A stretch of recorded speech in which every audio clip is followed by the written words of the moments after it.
How's it going, guys? Winter Kills here, and welcome to a brand new episode of the Duel Archives, episode 6 to be exact. If you haven't seen last episode, I'll leave a link to it up in the top right. It was a very, very interesting match. It was Super Quants, of all things, versus Cosmo from mid-2016 or so. Calvin Tahan versus Aaron Furman, two amazing players, so go check that one out if you haven't seen it. And this time around, we're not doing an ARG finals or semifinals. We are doing a YCS top cut, top 32 from YCS Bochum in 2016. This is our second time covering a YCS feature match. The first time was actually YCS Prague Finals, BA versus Necros. So if you guys want to see that one out, I'll also link it up in the top right for you guys to check out as well. But here we have ABC versus Toadally Heroes, or it's called Awesome Hero here from Marco. Acerbis, or I think it's Acerbis. I might be pronouncing it wrong, but we've got the man himself, Marcelo Barberi, who actually, I believe, commentates for Konami in Europe as we speak. I don't know if he still does it now. I'm pretty sure he does, but I know some of the past, YCSs that happened before everything got shut down. I know he was still commentating, so really cool to see him actually playing here, in a top cut of a YCS, no less, and then to see him, doing commentaries before that as well. I think he won a YCS 2 with Zodiac. I could be wrong. I think that's just what I have in the top of my head. I'm pretty sure he's won or topped another YCS with Zodiac. Correct me if I'm wrong in the comments, but let's go ahead and jump into this one. Marcello is on ABC and Marco is on the Toadally Heroes. And I'm not sure who is going first here. It looks like Marco is. His opening hand is Book of Eclipse, A Hero Lives, Elemental Hero Shadow Mist, Bubble Man, and Bottomless Trap Hole. So a pretty good opening hand. Now, for those that don't know, the reason this deck was called Toadally Heroes is because its main goal would be to make Dark Law and then also make Totally Awesome. So Toadally Heroes, Awesome Heroes, whatever you want to call it. But Marco actually making Rafflesia here instead of Totally Awesome, which makes sense because you need 2 waters to get into Bahamut Shark. So sort of having a plan B route here into Rafflesia, which is still a really good card. Rafflesia, I think, was somewhat new at this point. I think it might have came out in Breakers of Shadow, which had been released earlier this year, from when this is being recorded. This is in December 11th of 2016, so right at the very beginning of the year, so somewhat new. But being able to tutor out trap cards from the deck like that and copy any trap hole is really, really strong. And it looks like Marcello's opening hand is Gold Gadget, Brilliant Fusion, Twin, Pot of Desires, and Double Terraforming. That looks weird to see. Obviously, we know Terraforming is at 1 right now and has been at 1 for quite some time, but this is that point in time where it was at 3. And he starts with the Terraform to add a field spell, and he's going to go ahead and fire off Dark Law here, I believe. Searching none other than Union Hanger, obviously being a very, very good field spell for the deck. ABC was a really awesome deck, man. Right when that deck came out, it was really strong. It had some really cool plays. Could take advantage of Brilliant Fusion, as we see here. Could also take advantage of Bujinki Tsukiyomi to help cycle through bad hands. Was a very, very awesome deck. Really, really strong deck, too. Like, Buster was just a crazy card. So we're going to see him resolve Dark Law here. Rolls a 3, hits the card in the middle, and hits a Twin Twister. Which really has got to suck because that Twin Twister would have been so good to hit those 2 sets right off the bat. Now, one thing that I kind of question is why not Twin immediately pitching the Terraforming and hitting the 2-set back row. I guess maybe because he just used his second Terraforming to grab another Union Hanger. So I'm not entirely sure why he played that the way he did. Maybe he's not concerned at all about the back row, I guess. That's what I would have done. I would have started with Twin pitching Terraform to hit the 2 sets. Because right now he has no way to stop the Twin anyways, so it's not like he would have to go -2 anyways. But starting with the Union Hanger, that'll grab Sea Crush Wyvern. And another thing too, Marcello also has a set card right now. which I was going to say is it the Brilliant Fusion, but no, he kept the Brilliant Fusion in hand, which is interestingly enough. Because he could have set that before he played the Terraforming. So when Darklaw went to rip a card, he had no chance of hitting the Brilliant Fusion, but maybe I'm missing something, but we're going to see him play Brilliant Fusion. That's going to go ahead and banish the Garnet and the Trick Clown. Unfortunately, Trick Clown not being able to come out here, which is a little... Oh, he set the Pot of Desires. Okay, I mean, that makes sense, too. Sort of a similar philosophy there. Desires to banish 10 to pick up 2 more. Probably trying to draw into more outs to this Darklaw, because Darklaw is really, really good against this deck. Obviously, you want all your pieces to go to the grave, because that's where they're going to get their effects. A, B, and C alike. Same thing here with the Trick Clown. No Trick Clown effect to be gained here, which is unfortunate, because you could probably really use a rank 4 monster to try to start breaking into this board, like a Castell or something. So it looks like we're going to see him summon out the Sea Crush Wyvern off the Silver Gadget, and then we're going to see him use Rafflesia here, which is going to grab the Treacherous Trap Hole, which is really strong because that's going to basically allow him to destroy 2 monsters on the field. So he's going to be able to clear the Silver and the Sea Crush Wyvern, and neither of those cards will be getting their effects because I believe the Gadget, whether that was gold or silver, is hard to tell because of the lighting. Neither of those cards will be getting their effects, so... luckily, thanks to the Seraphonite, he still has an additional normal summon if he even has a card to normal summon at this point. Looks like he's going to set one. It looked like it was a trap card, and he's going to pass turn on just a Seraphonite, which is really unfortunate. But the card he set is Dimensional Barrier. So that's a pretty strong card to have here. You could use it to call Xyz or Fusion. And I think I know what card he's going to go to stop now. As he instant fusions out Norden. God, I missed that card. It looks like he's attempting to target the Shadow Mist in the grave with the Norden. Norden is such a crazy card, man. It gave a lot of decks access to some amazing rank 4s when otherwise they probably shouldn't have. So he will tutor out the Shadow Mist. He's going to summon another Bubble Mist from hand here, and he's going to D-Barrier on the summon. Probably going to call Xyz there so he can't get into the Bahamut Shark and then into the Toad, because if he gets that far, the game, I think, just ends at that point. We know Marcello still has a Union Hanger in hand, so that'll give him a follow-up for next turn. And he'll go Battle Phase. He'll attack into the Seraphonite with the Darklaw, and then Norden will get destroyed, and Darklaw will get banished, and... Marcello's going to start with a Dark Hole on his turn. Incredible top deck there. Now he can maybe actually start playing Yu-Gi-Oh! We'll start with Union Hanger, checking the graveyard, and that Dark Hole might honestly just change the outcome of this game entirely. Marco still has Book of Eclipse and Bottomless. He's going to normal summon A. That's met with a Bottomless. Yeah, that kind of hurts. Yeah, I mean, as good as the Dark Hole was there, Bottomless is just as good. And I don't know if he has a follow-up now at this point. He'll pass his turn there. Not surprising. And we'll see what Marco drew for turn. Nothing useful, it looks like, as he passes back to Marcello. Or Marcello. I don't know if I'm pronouncing it wrong. He's going to normal Sea Crush Wyvern. Summon is good. And that's going to trigger Union Hanger to go ahead and equip it with B. And A, B, and C all grant the monsters that are equipped to additional effects. I think one makes it unaffected by monsters, the other spells, the other traps. I'm pretty sure B protects it from monster effects. I could be wrong. But they all grant the additional protection. Or one, I think, makes it so it can't be destroyed by battle.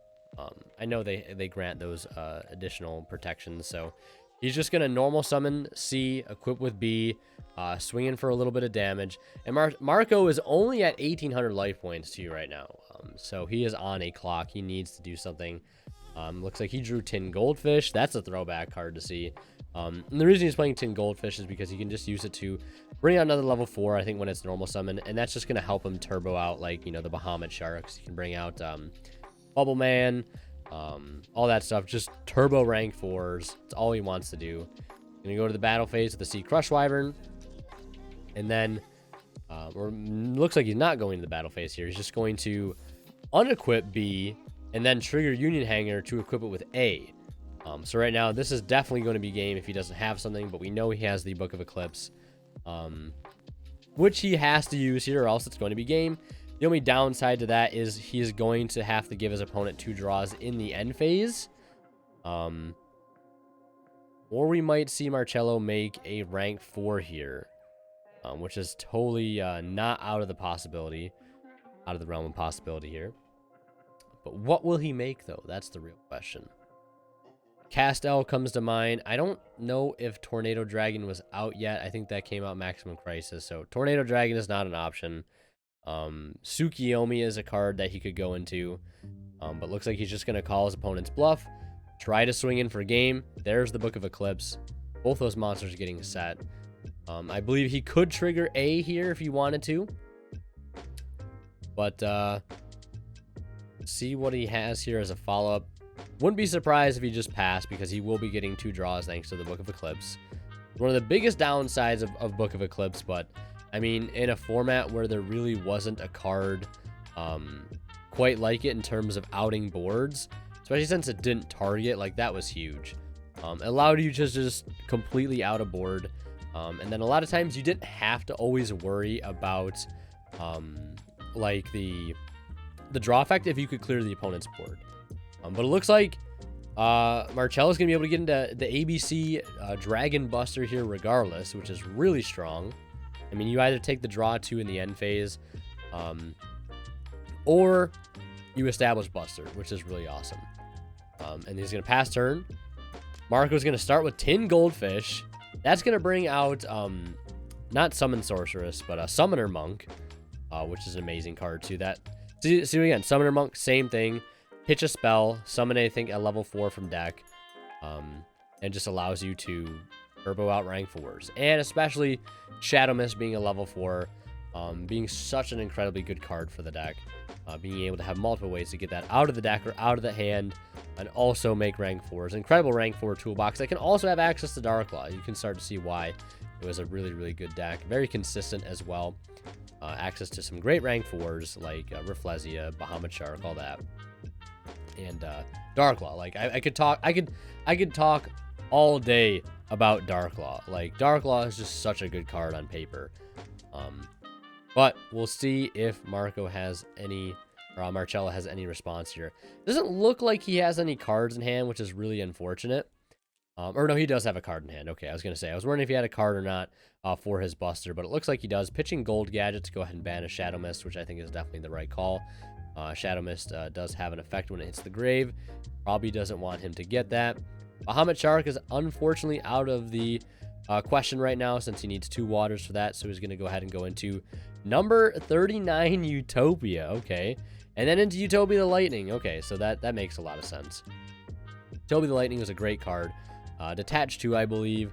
And then that can go up to 5,000 attack. And then you can't activate anything, I think, during the damage step or damage calc, one of the two. So basically always was able to get over something, which is really helpful in situations like this where a deck like Toadally Heroes might not have consistent access to a big boss monster. So having a really strong rank 4 like Utopia Lightning was kind of needed in the deck because it allowed you just pretty much get over anything. And as expected, he's not just going to let the Buster Dragon die. He's going to use its effect to tag out, summon out A, B, and C from the grave. And then he's going to make Utopia Prime in main phase 2, which I actually need to look this card up for a second. I need to see what Utopia Prime does. Because I know there's some other Utopia monsters too that you can make on top of it maybe. I know the rank 6 is like a card that can be played. But it says, Ixie summon this card by using 39 as material.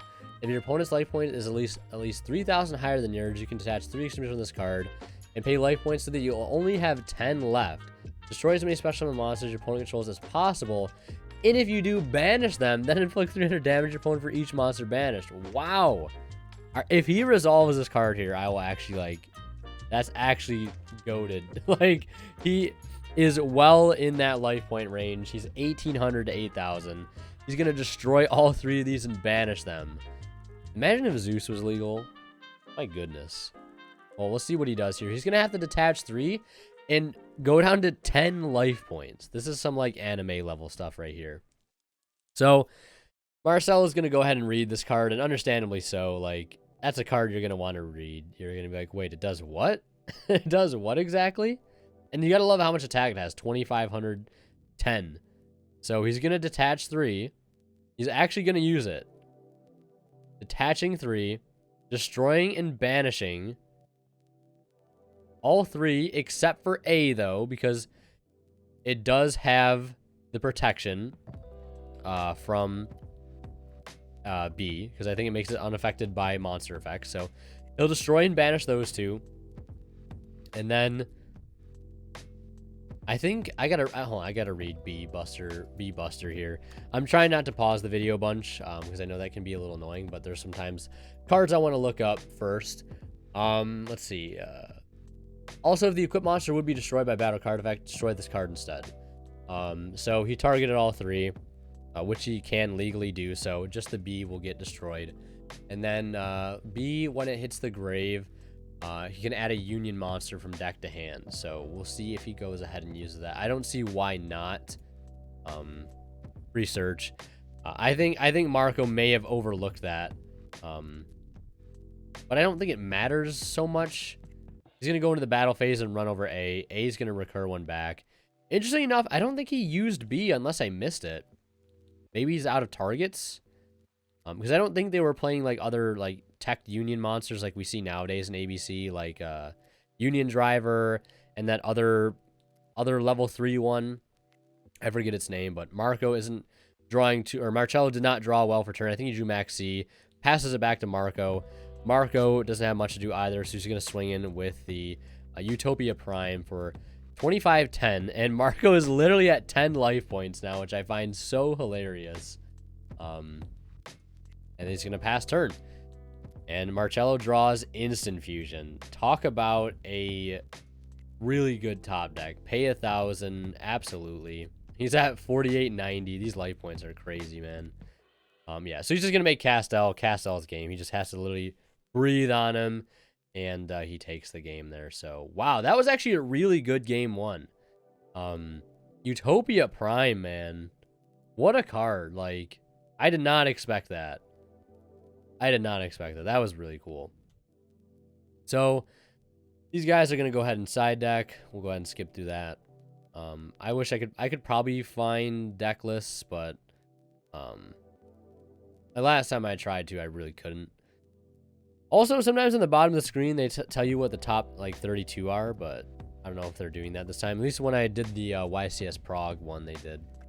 Because sometimes it's, like, not easy to find what the top 32 are. But if I can, I'll throw it up on the screen in posts for you guys to see. So, Marco going first, obviously. Ending on Toad Darklaw is pretty good. So he's going to play E-Call to get Shadow Mist. Then Mass Change right into Darklaw. Shadow Mist add Bubble Man. So yeah, easy enough to get into this combo. Tin Goldfish, very nice. And since Bubble Man is the only card in his hand, he can summon it to the field. Make the Squallow Bahamut, which is It's funny that I said that because I always call Bahamut Shark Squallow Bahamut because that's his name in Italian. And this guy has an Italian copy, which is not surprising because he is from Italy. So, like, I don't know why that surprised me. I guess that's just coincidence. And Standby Phase Anti-Spell. But, Marcello's cracked, and he drew two Twin Twisters. He drew two Terraforming game 1, and now he draws 2 Twin Twister when it matters most. But he has the Toad. But, like, so he's going to have to burn... This is really rough. He's going to have to go through 4 cards. And I think the only card... Well, he has Dark Hole. But yeah, but he can't use that yet. So he's going to Chain Twin. He has to Chain Twin. I think the only card you want to keep right now is Union Hanger. I think that gets you the most. Because he gets to keep 2 cards because he's going second. So, of course, he negates with the Toad. Because you have to, right? You have to call Marcello's bluff to see if he has a second twin. Because he doesn't have a second twin. With a hand that he has, there's not much he can do. I mean, not technically, because he can go Silver Gadget into Crush Wyvern into a rank 4. Like Castel to clear the anti-spell. But then he still has to deal with the Dark Law, which is still really rough. So I think you have to chain the second twin here. Yeah, so he's going to chain second twin, pitch Silver Gadget, and that's going to hit another set twin and an anti-spell.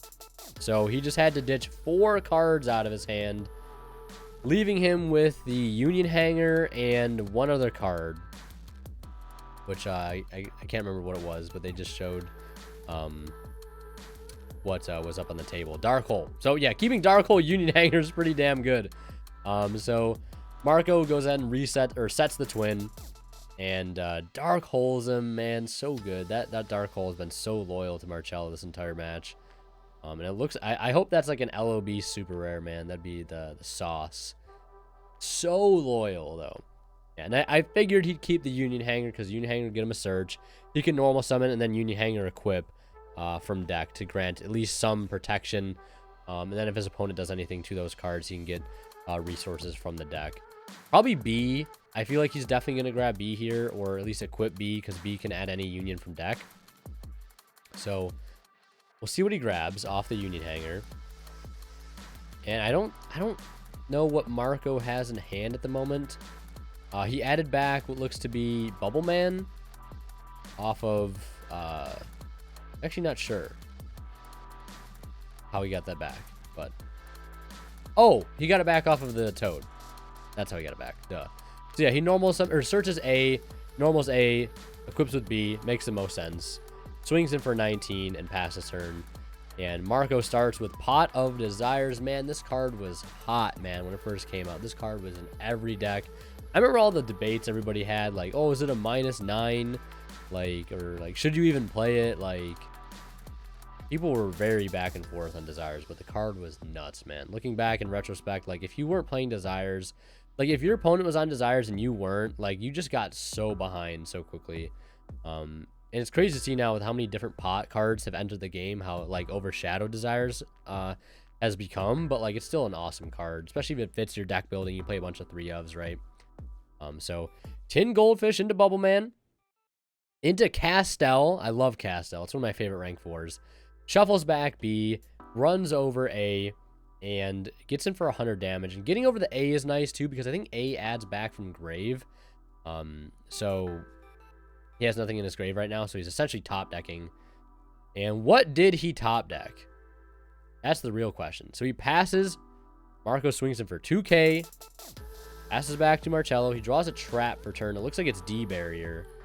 Not a card you really want to see. And he has another twin, man. These twins are glued to his hand. Such a strong opening for Marcello, too, breaking that board. Now it's just unfortunate to see. He is not top decking the cards you want to see. Passes back. I think Marco's probably going to just keep poking for 2k because, like, doesn't need... And he still has his Twin Twister. He has his opponent's Twin Twister right now, too. So he could just easily clear his Union Hanger and his set, which is exactly what he's going to do. He's going to pitch a Bubble Man using his opponent's twin. Man, totally awesome. Such a good card. Not only does it negate, you have to be careful what you negate with the Toad, because if you do, you can just hand your opponent a really good card. There's the D-Berry. I think he chained it. Probably called Fusion or Xyz. Doesn't care. He's just going to swing in for 2k. Passes it back to Marcello, who rips a Terraforming. Luckily, Ash Blossom is not in the game to negate that top. And another twin! Keeping him off these searches. Twin Twister's the MVP. Twin Twister's everywhere, man. When that card got released, just a super rare, too. Like, that card could have easily been a secret rare in that set, 100%. But it was a super. Shout outs to First Ed Bosch Super Twins. If you have any other rarity, except for maybe Alti, like, come on. You got to get first Bosch Supers or Italians. The Turbini Gemelli.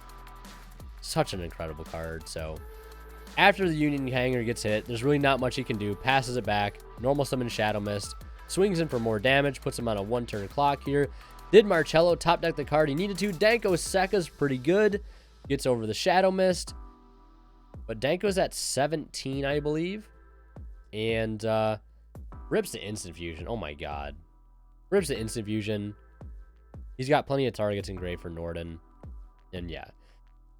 It's going to scoop him up there. That was also a really good match, too. Or a really good game, too. Like, it looked like the game was over from the get-go. Like, Darklaw. Totally awesome. Anti-Spell Fragrance. Like, that almost just seems borderline unoutable, but he outed it. But it was just unfortunate. He had to, like, literally spend 4 cards in his hand to get through that. That's just the unfortunate side of it. I hate when that happens, too, because, like, you have all the outs and everything, and your engine is, like, you may have, like, 1 engine card in hand, and then you, like, need to draw engine cards to, like, capitalize on that good situation you're in, but then you just don't draw your engine cards. Like, it's so terrible. Yeah, and, like, again, like, it just sucks to be in those situations because you know you're not losing because you made, like, a bad play. You're losing because, like, you just got unlucky. And, like, that is a part of Yu-Gi-Oh! That will probably never go away. It's not like we're playing chess, you know, everybody's got the same set of cards. It is what it is. Yu-Gi-Oh! As I like to say, that's Yu-Gi-Oh! So we're into game 3, and I would imagine Marcello's gonna go first here. I don't see why you would let Marco go first and have to try to play into that board again. Marco opened double Bubble Man, Instant Fusion Dark Hole Maxi. Pretty good hand. And looks like Marcello opened pretty good too, but it's met with a Maxi. Silver Gadget into C Crush Wyvern. He'll net 1 draw. And is he going to go for Tsukiyomi here? I would imagine Tsukiyomi is probably the play. Draws another card. Oh my god. Set 2. Detach 1. Ditch his whole hand. And then draw 2. Picks up Desire's Union Hanger. Pretty good here. Has Vanity's Emptiness and Magnet Reverse. I believe Magnet Reverse was teched in Union or in ABC to play around Gamma Seal. Because if they Gamma Sealed your Buster Dragon, a lot of times like you wouldn't like that would just hurt so bad. But Magnet Reverse is a quick play spell. This is target one of your machine or rock monsters that is banished from your graveyard that cannot be normal summon set, special summon it. So you just be able to immediately revive your Buster right back, like nothing ever happened to it. So looks like Union Hanger grabbed a Assault Core, desires to draw into 2. He's probably hoping to draw into traps and side deck cards here because like he probably does not want to commit any further to this board. Oh, and not to mention, Tsukiyomi was great at helping you not only filter through your hand, but loading your graveyard up with names to make a Buster Dragon. It looks like you drew Time Space Trap Hole. One of the best looking Trap Hole cards, hands down. So yeah, like, Time Space could come in very clutch. He's going to play Brilliant Fusion here, interestingly enough. That's going to net Marco another draw. That's 3 draws so far off of Maxi. Oh my god. That was his hand. Let me go back to his hand. They just show what his hand was. 2 Bubble Man, Instant Fusion Dark Hole, Rhoda E-Call, Mass Change. Oh my god. Don't bring back Maxi, please. This is why. It should not come back. Are they in time now? I think they might be in time. Yeah, they're in time now. Okay, so turn 1, 2, 3, I imagine. I know a lot of my locals, it was always 0, 1, 2, 3. But I think they might be doing just 1, 2, 3 here. Which is good, too, because that means Marcello will get 2 turns, I think. I know that's like some people did turn 0. I don't know if they do turn 0 or not, but debating on what to send here off of the Brilliant Fusion, sending Garnet and B. He'll get an additional normal summon of A. And yeah, look at this, moving all cards over to different columns. Like some people, I remember last time somebody pointed it out, like how a player moved a card into a different column, and like should he have been able to do that? But like columns literally did not matter whatsoever before you know, Master Rule 4 essentially. Columns did not matter. And yeah, he draws a 4th card there, and then a 5th card for turn. So he's starting with like an absurd amount of cards. And 1, 2, 3, 4, 5, 6, 7, 8, 9 cards. I get what Marcello did. Okay, so now it's turn 1. So it's 0, 1, 2, 3. Okay, that makes sense. Because like him getting 2 turns would be a little unfair. Oh my god, Dark Hole. Ouch. Ouch, ouch, ouch. You got to tag out there just to get the effects of your A, B, and C. Dark Hole is so good, man. Like, Dark Hole could be even good nowadays, but, like, boards are putting up so many negations. Like, it's a 1-for-1 trade at that point, but, like, It depends on the deck, honestly. Like, maybe Dark Ruler paired with Dark Hole is, like, really strong. But then again, like, well, I guess in that scenario it wouldn't matter, but even, like, just Dark Hole into a board, like, so many decks have cards that can't be destroyed by card effects, like Dragoon, for example, but fuck that card. That card needs to go. So, what we're going to see here, actually, is a really good example as to why Magnet Reverse is a great card. His board just got wiped. He's going to go ahead and plus right now off of his ABC, Buster Dragon. Activating A, activating B, activating C. He'll summon C from hand. And he'll get to summon from deck here, I think. Or he might just be using a few names because he might not have many left after Pot of Desires. And he has Vanities and Time Space Travel and Magnet Reverse. So he's going to be able to get that Buster Dragon back on the field, which is, like, insane almost. Like, the Dark Hole seemed like a blowout. The Maxi seemed like a blowout, but, like, he has the cards here. So he's going to chain Emptiness to the Mass Change and then chain Magnet Reverse to the Emptiness because, obviously, once the Emptiness resolves, neither player can special summon. So looks like he is going to, yeah, because he has to send off the Bubble Man for the Mass Change. And interestingly enough here, yeah, so the Magnet Reverse is actually going to cause the Emptiness to go away. Would you think it wouldn't? Because Emptiness hasn't resolved yet by the time Magnet Reverse hits the grave? I could be wrong because it was Chain Link 1 Mass Change, Chain Link 2 Vanities, Chain Link 3 Magnet Reverse. Magnet Reverse brings back Buster, then that goes to the grave, then Emptiness resolves, and then Mass Change resolves as much as it can because Emptiness is on the... I don't know. I don't know if that's correct. It probably is, but it just seems weird. I don't know. But the Vanities at least did its job by stopping Mass Change, but he's still going to be able to play Instant Fusion here, which is pretty nuts. I mean, Marco has 9 cards in hand to work with here, so it's not like he's, you know, worried too much about throwing out a Mass Change, especially when you have a card like Instant Fusion. And the Norden will resolve. We'll probably see Time Space Travel here. He's probably going to go for Bahamut. Or he's just going to go ahead and...